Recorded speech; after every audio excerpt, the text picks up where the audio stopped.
Lasconcola.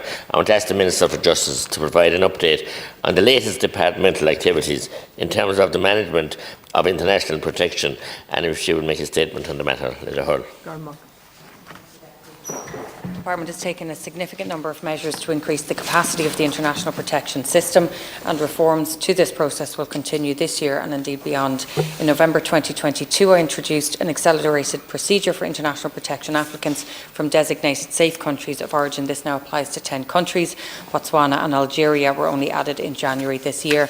These applicants now typically receive a first instance decision in less than 3 months, and the number of applications from these safe countries has reduced by more than 50% compared to the previous 12-month period. I'm in the process, as I mentioned earlier, of reviewing a further 8 countries with respect to safe country of origin status.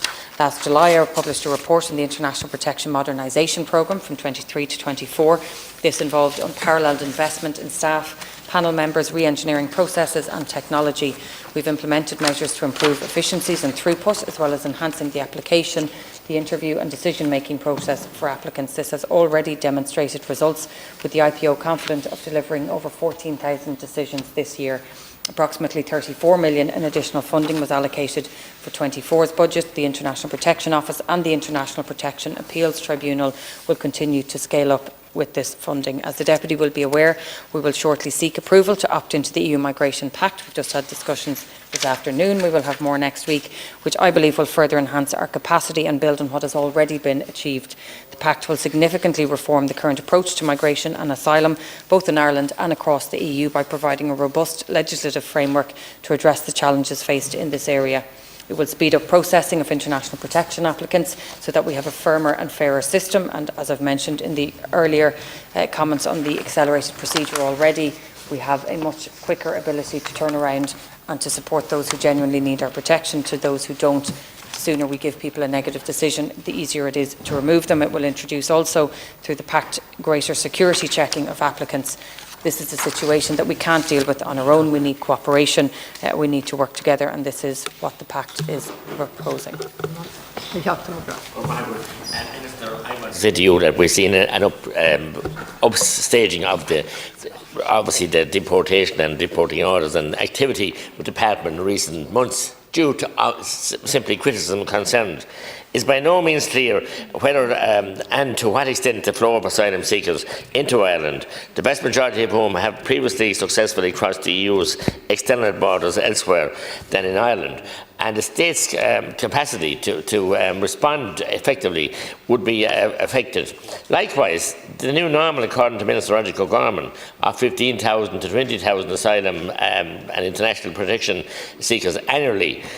Have we the capacity? I don't believe we have, or anything like it. We were ramping up now, obviously, due to huge concerns and a show of strength. But as things stand, no such process is envisaged, and the present indications are that the government wants to have, just no debate on this issue either. And okay, we have had the committee today for 3 hours, and we've another 3 hours next week, just for show and semantics. You're hell bent on signing this or opting into this pact when we should be opting out. Thank you, Deputy. I will continue to be very clear that this is not being forced on anybody.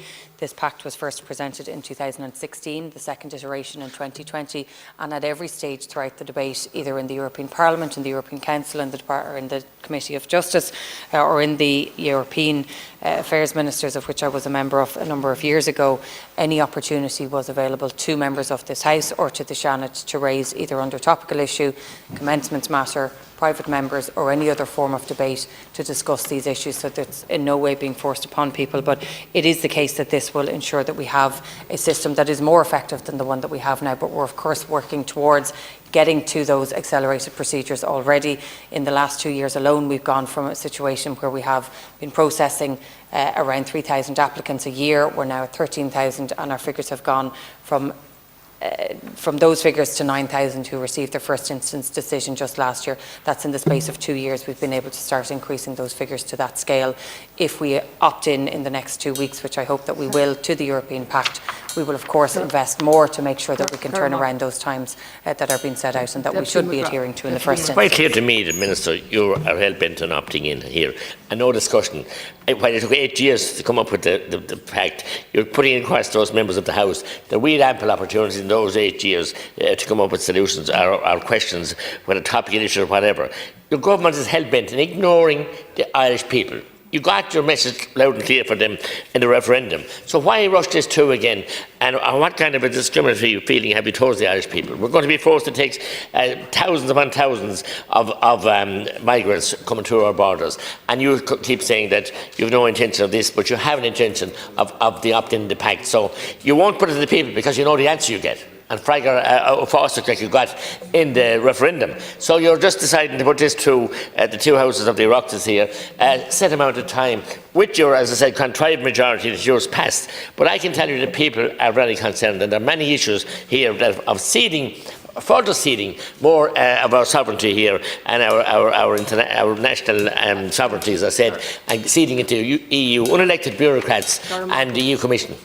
Minister to conclude. Thanks, Deputy. The people did vote for this. They voted for us in the form of the Lisbon Treaty. The Lisbon Treaty clearly sets out that migration is an EU competence, but what we fought for was the option to opt in. The only obligations from a constitutional perspective is that we would agree this in both houses. That's exactly what we're doing here. But just to be clear, there's nothing being forced upon us. These are decisions that we are taking to opt into measures that we're already members of. So we have been part of a common European asylum system since 2009. This is about upgrading them, improving them, making sure that our system is more efficient and effective, not forcing anything on anybody here, but it will make sure that people who genuinely need our protection, that we will be in a position to provide it for them in a quicker way, but those who genuinely don't, and there are many who don't, that they can be returned to the country that they've come from in a quicker way as well. Thank you. Deputy Farrell,